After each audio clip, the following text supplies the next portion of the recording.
welcome back to Technique and Tactics Thursday. It is now, unfortunately, last week I should mention this. I went live and there were some technical difficulties that basically cut me off at like 10 minutes in, and I don't know what happened, but I'm going to try again this week. So this would normally be week 6 of the A.C.C.E.S.S vocal method, but it is instead week 5. So we had, in the beginning, we had awareness, we had calm, the whole nervous system. We had coordinating the body with alignment and relaxation, removal of tensions through massage and stretch. And then we had expanding the technique. And now this week we have strengthening expression. Okay, so that's the first S in A.C.C.E.S.S. Now, why is it that we want to strengthen expression? Right? Anyone? Fine, I'll just tell you. Okay. So the reason is because we want to authentically connect with our audience. Now, if you're a singer or a speaker or a teacher who is in a classroom of kids who are like totally bored, these all apply to every single one of you. Okay. Strengthening expression is very important to keep your audience engaged and desirous of more, right? You want fans. You want raving fans, right? I think, anyway. So this is why this really matters. Have you ever been in a situation where you think you did your best or whatever, but it seems to have just kind of fallen a little bit flat, or the message wasn't really brought across the way you had intended? There are a few reasons for this, why this could happen. And God forbid, if you're boring, sometimes people will remember that you were boring, and at least they're remembering you, right? But even worse than that is just being completely forgettable. Like they're just like, yeah, there was somebody, but I don't know. Not important.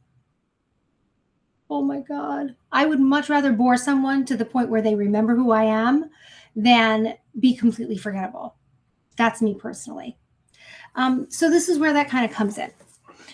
We want to make sure that the people who are watching us or listening to us really feel something, that they feel something about themselves that comes through and connects with them. Now, that's not to say if you are, singing and you're in a role that is very, very different from the experience of the people in the audience, right? They still need to feel that connection. They still need to feel like they understand on a visceral level. And that's your job, okay? That's your job, to express these things in a way that they pick it up. Okay, they're picking up what you're putting down. So where does this all kind of fit into what you want to have happen? Well, let's see. There's a few different ways where you might have a gap.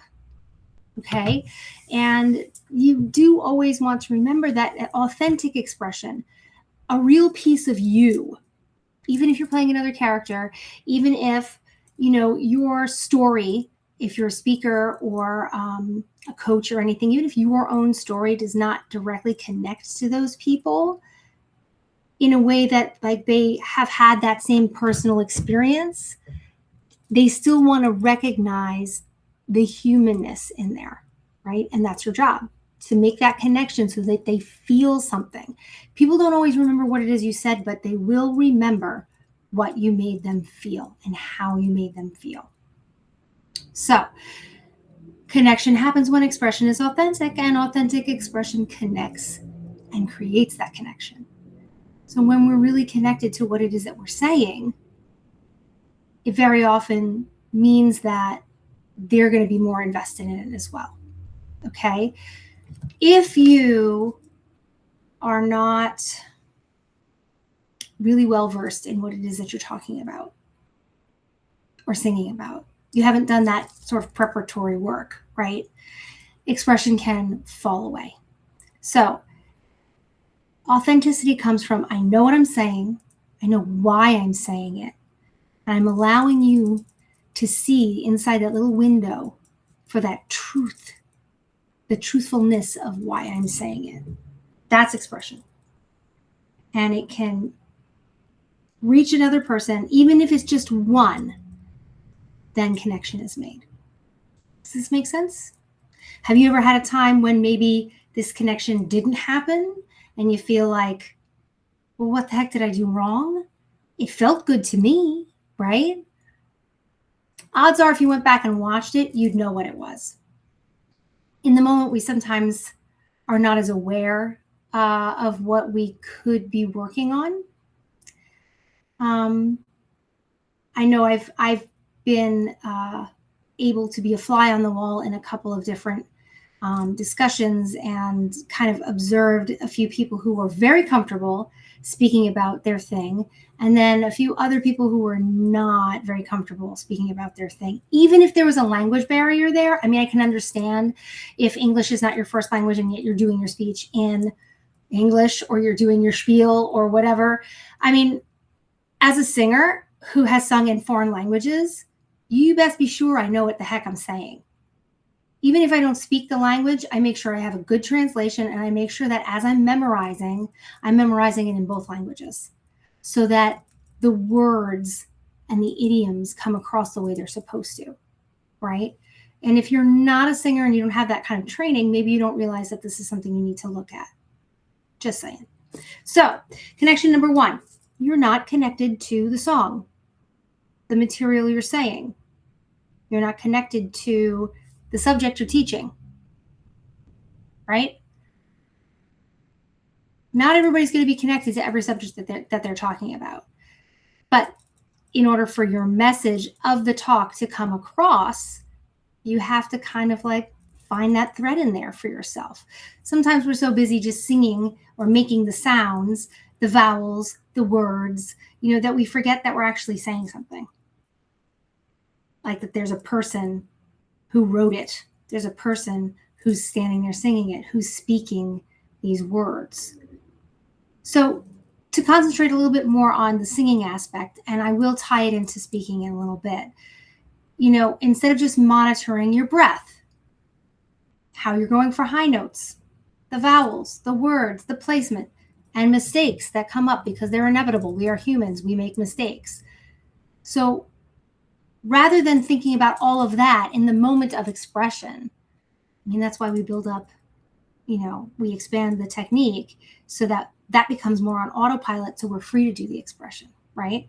So if we're doing our expression and we're really carrying it through, it means that we know what the song is actually about, both on the surface level of what the text is actually saying, and then even a few layers deeper into what's going on around this person, what their past has influenced them to get here with.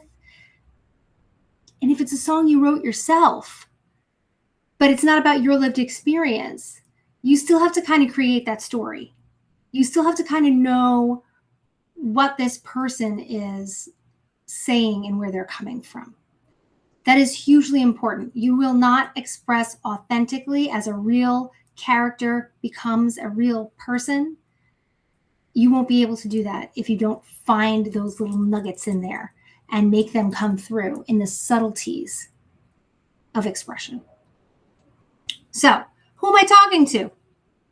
What happened before this moment? What do I want? What changes the song? Right? Are there changes that happen in the song?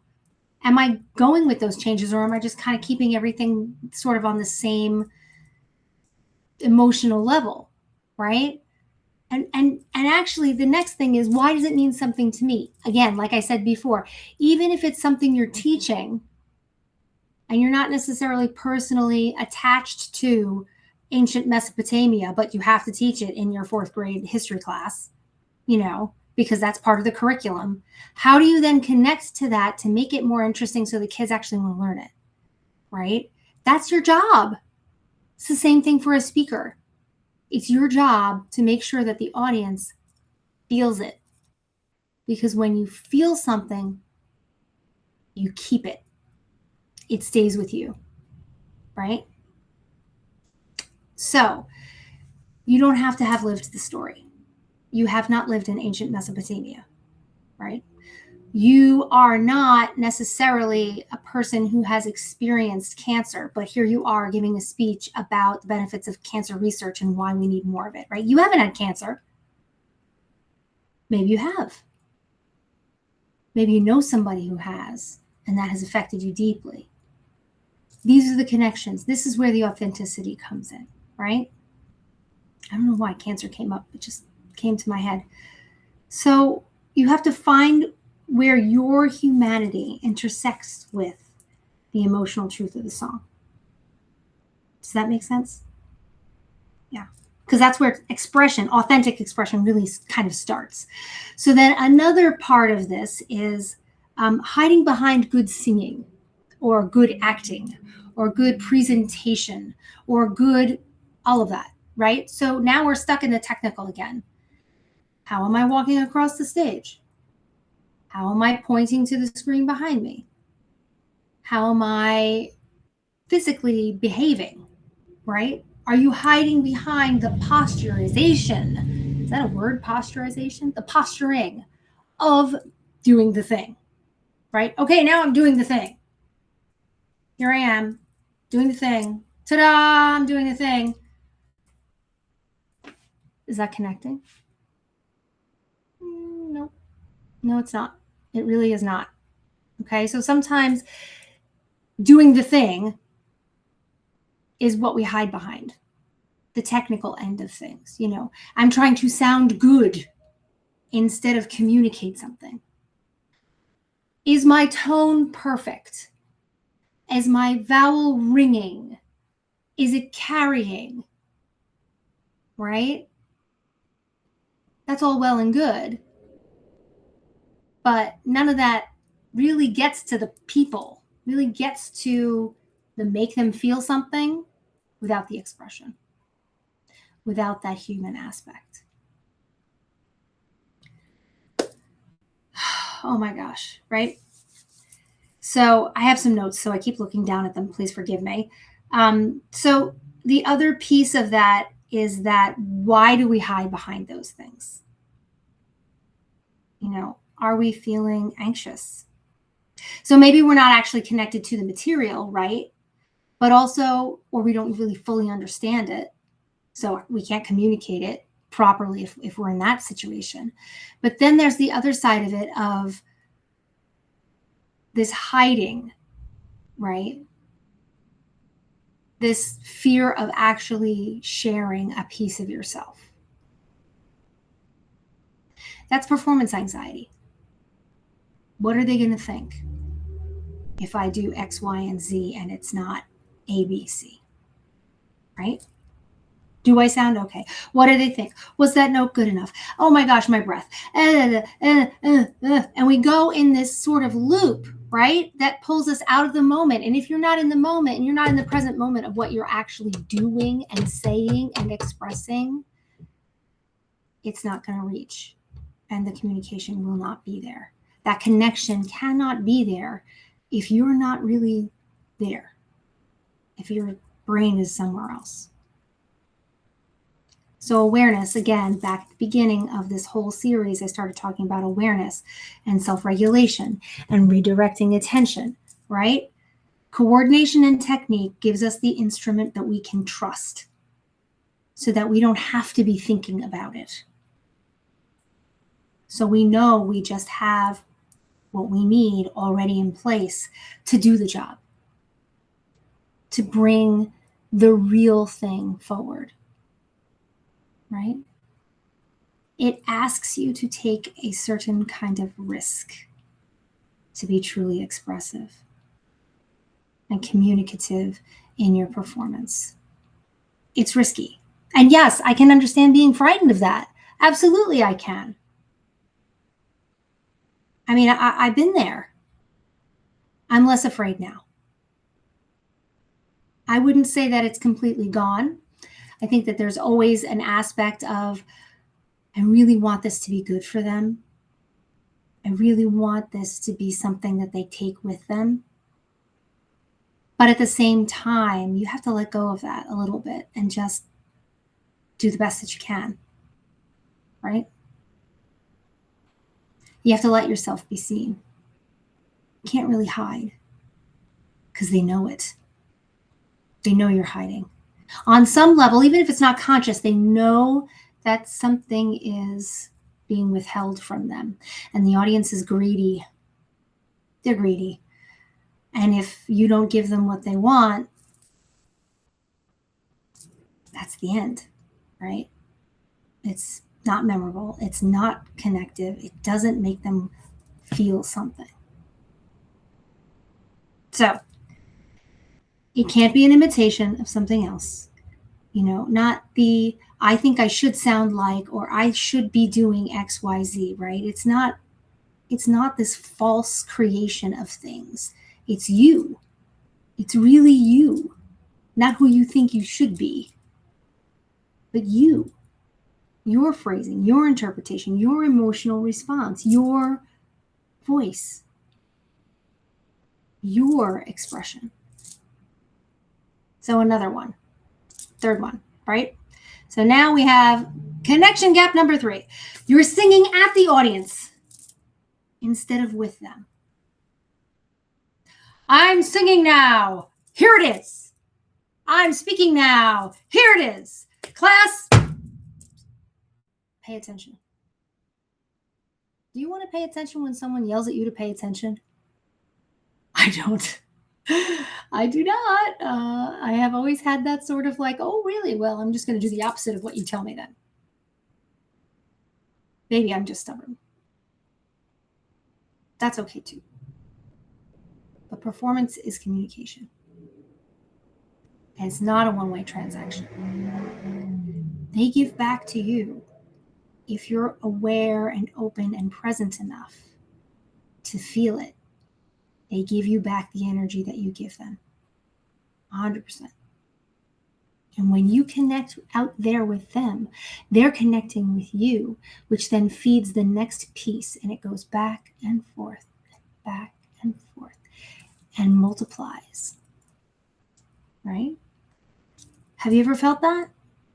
Have you ever felt that kind of connectivity with the people that you're in front of? I have. That's why I keep doing it. On the off chance that I'm going to be able to do that more and more every time. The audience is greedy, right? I'm greedy too. That connection is what fuels everything. And you build the technique so that that connection can be real every single time.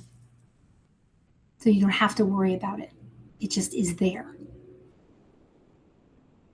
Yeah.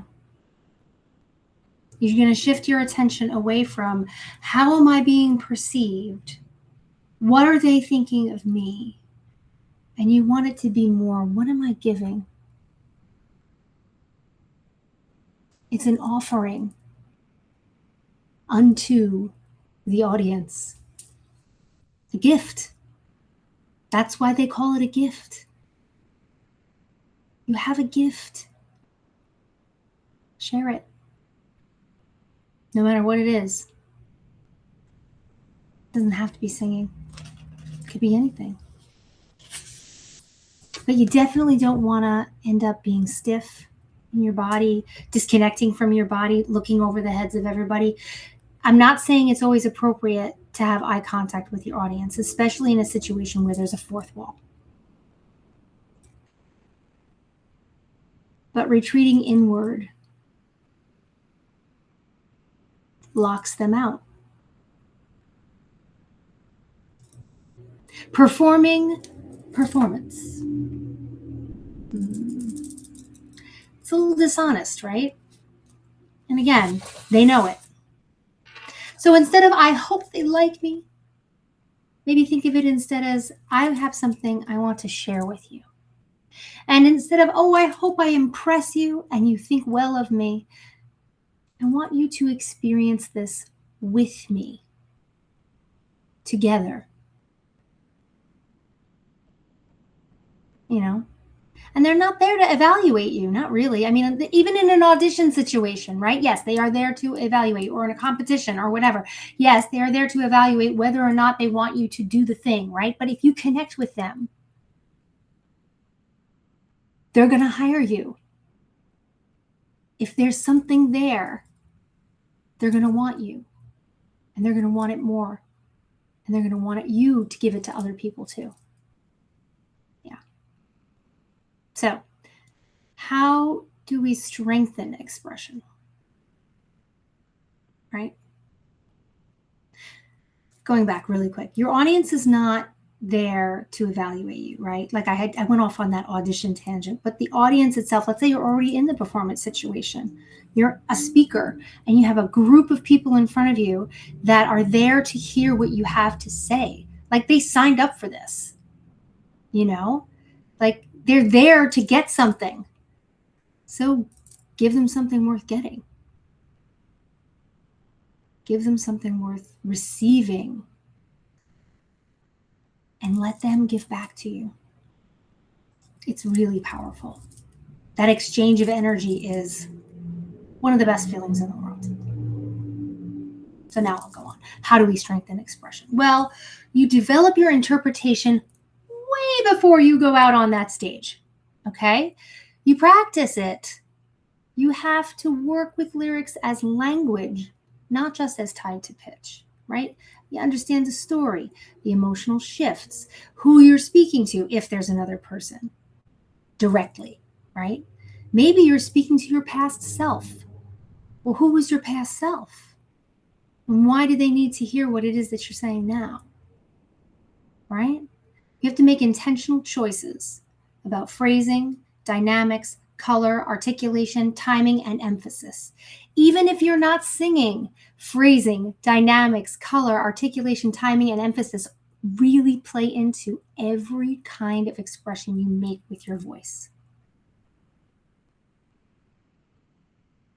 How loud or soft you are, how slow you choose to speak these words. Or if they tumble out of you really fast, maybe there's a reason for that, right? Is this a serious subject? Do you want to put gravity into the tone of your voice and perhaps lower the tone of the voice? If you think about newscasters, right? Everyone has a very serious, low voice, and they speak from a place in their body that has this feeling of gravity, right? Maybe it shows up in their face a little bit. I am being serious. This is serious stuff. But then there's the other side of it. Maybe it's something that's joyful and light. And if it's joyful and light, maybe your voice comes out a little bit lighter, a little bit higher. And your face opens up a little bit. We have gravity and we have open, right? So all of that stuff comes into play. The delivery, if you will, that sort of sums up in delivery. So then practice communicating and not just singing. So if you're singing, try doing it just with the words. No music. Don't let the music kind of give you that, right? Think about the words. Sometimes the words might feel like they have an emphasis that's different from what the composer gave you in a window, right? So maybe that's important to keep in mind. Ask, did I sing it correctly? Did I say it correctly? But also, did I communicate what I intended, what the composer intended, if there's someone else who wrote it and not you? The technical accuracy and the communication are not the same thing. They're not. Technical capacity and accuracy allows the communication to become better. Yes, you can communicate just fine without all of the backup of the technical, physical stuff that goes on. Absolutely you can. But I guarantee if you have that technique in there, it'll be better. And consistency is very important as well. Say you're giving this speech over and over, or you're teaching this class on repeat because you have, 7 different, class periods a day where you're giving the same lecture, right? Oh my gosh. That could get real boring real quick. You can also get really vocally tired by the end of it. So the technique is what really, really helps to keep the communication at a level that does not assume tired. The energy can still be there and the voice can handle it. The voice is super tiny, man. If you're a woman, your voice is maybe like that big. That's your voice box if you're looking down your throat. And for a man, it's about like that. It's small. in the grand scheme of the whole size of the body. It's tiny. It's delicate. So you have to support it. Now, you have to practice allowing yourself to be seen as well, especially if this is something that is intimidating to you. Calming the nervous system, yes, of course. But exposure therapy is another piece of it. We get to that next time when we talk about sharing, right? That's the other S. So you strengthen your expression in private or in front of trusted people. You get good feedback. Maybe it's a teacher or a coach. Maybe it's a friend. Whatever it is, or another colleague. And you can get that feedback from them. Tweak, strengthen the expression, right? So the goal is not that you're being more expressive. It's that it's being authentic expression. Something real and tangible comes through it. Even if you're doing more expression, even if it's that, it has to be a little bit of you as well. So let's see what I have here. It says, strengthening expression does not mean becoming more dramatic. No, it's not about drama, right? Sometimes the most compelling choice is a subtle one. A shift in tone, when you decide to take a breath, a stillness in your body, the way you phrase something, or maybe one word carries some extra meaning. So we're not trying to manufacture authenticity. We're strengthening our ability to actually access and communicate our own innate authenticity. There's a saying, fake it till you make it, right? And in part, I do agree. That's kind of like the exposure therapy part of it, where you just keep trying and testing yourself and pushing that envelope of where you feel comfortable. And eventually, and I promise this is true, the real you starts to squeak in before you even realize it. And that comfort of being yourself in front of others grows. It's funny because sometimes we don't even realize it's happening. But when you strengthen your ability to access your communication skills and bring that actual authenticity forward, you are going to have a far better connection with your audience. You're going to make them feel something. They're going to feel what you're feeling, the importance of it, the lightness of it, the gravity, the humor, the tragedy, all of it. Make them feel something. And they're right here, right there. So you're going to take yourself from just being heard to being felt when you're able to access the stronger forms of expression and communication. It's not just about getting more notes. It's not just about getting greater access to your physical voice, but it's about getting access and sharing your whole voice and what that means in its entirety, not just the little thing in here that makes the sound, but the mind and the heart that drives it. Not just the breath moving in and out of your body. Not just you being there, but you being there in the moment. You become aware. You create greater safety within yourself. You coordinate your physical instrument.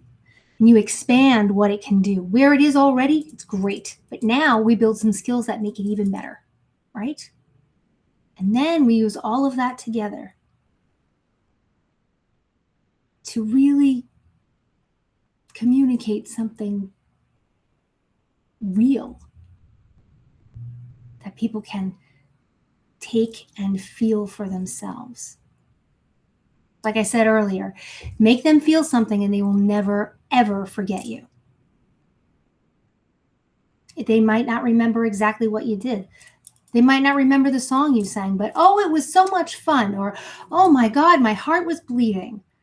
I felt every moment of pain that this person or character felt. I really understand what you're saying. That's because they feel it. You want to get right in there. Connection happens when expression is authentic. An authentic expression creates connection. Your audience doesn't need perfection. Believe me, I have never once sung anything perfect. Never once. I'm not even doing this perfectly. This is whatever this is. But I hope that you can feel that I am being honest with you and truly telling you this is the key to unlocking everything. It really is. They need something to connect to. And if not you, then who or what? So, when someone thinks, I know that feeling, I've been there before, or maybe feels something different than they've ever felt before, or feels connected to something that they've never even knew was out there before. Because of you, that's connection. And that's what makes performance memorable. That's what makes it memorable. That's what makes people sit up and take notice. Your job is not to just make beautiful sounds and say beautiful words and string it all together. Your job is to give those sounds something worth saying. Well, I will see you next week when we talk about sharing the voice and what that really means for all of this work you've put in beforehand. It's coming to this culmination, I should say. It's culminative. I'm just not doing English today. I'm just not. It's going to come to a head. It's going to come together. And all the pieces kind of fall in place when you share it. Right? And being able to strengthen how you can express all of the things allows you to then go out and share with confidence, with skill, and with an open presence. And that's what people want. That's what everybody always wants. So I hope that this was useful to you. Please feel free to leave me comments. I would love to hear from you. And I read everything and I always write back. So I hope you'll join me next week and have a great next couple of days. Think about it. Think about where in your life you might be in need of a little bit more forethought about how you're communicating, about how you're showing up. Be well, and remember, just sing, or speak, or teach, or share, but just sing. Because, bye.